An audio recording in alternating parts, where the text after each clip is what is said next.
నడిచిపోతుంది కదా. ఆ రోజున తిన్నారు ఖచ్చితంగా. ఆ రోజున 7,000 అని వీళ్ళు రాశారు. ఇప్పుడు ఎంత అంటున్నారు? 30,000 40,000 తినాలని కదా. ఆ రోజున వీళ్ళు చేసిన పని, నేను మన దగ్గరే ఇంటర్వ్యూ చేసాం స్టూడియోలో, ఆ వ్యాపారులు, కార్డ్ వ్యాపారులది. వాళ్ళు చెప్పే పాయింట్ ఏంటంటే, ఆ రోజుల్లో ఇంతని చెప్పి లారీకి ఎంతనో వసూలు చేసుకునేవాళ్ళు. ఆ డబ్బులు వెళ్ళిపోయాయి వాళ్ళకి. ఖచ్చితంగా తిన్నారు. వాళ్ళు తినకుండా ఎందుకుంటారు? అదే అనేది. టోల్ గేట్ అంటే ఏం లేదు, లెక్క రాసుకోవడం. ఇప్పుడు మొన్న రాశారు కదా, ఇప్పుడు మళ్ళీ తెలుగుదేశం నాయకుడు ఎవరు వసూలు చేస్తున్నాడని కృష్ణపట్నం కోర్టు దగ్గర మొన్నే రాశారు కదా, ఒక ఎమ్మెల్యే తింటున్నాడని చెప్పేసి అధికార పార్టీకి. ఇద్దరు 2 చోట్ల 3 చోట్ల ఇవ్వాల్సి వస్తుంది. ఇప్పుడు రాశారు ఈ ప్రభుత్వం వచ్చాక. మరి ఎవరు కేసు పెట్టాలి?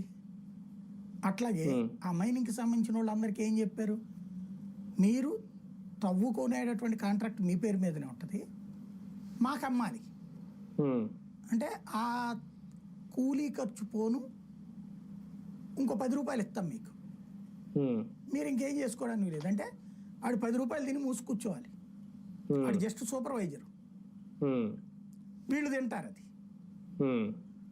ఈ కోణంతోనే కదా వాళ్ళు తిరగబడి మాకు అక్కర్లేదులేమని చెప్పింది. ఇప్పుడు ఒప్పుకున్న వాళ్ళు వరకు చేస్తున్నారు. అంటే ఇక్కడ ఏంటి, ఏకంగా అదేది గుడిని మింగేవాడు ఒకడు ఉంటే గుళ్ళో లింగాన్ని మింగేవాడు ఒకడు అంటే అట్లా ఉంది ఇక్కడ. దీన్ని డైవర్ట్ అయిపోవాలి, అది ఇక్కడ ఒక ఎత్తుగడ అనమాట. అంతే. అంటే అనిల్ కుమార్ యాదవ్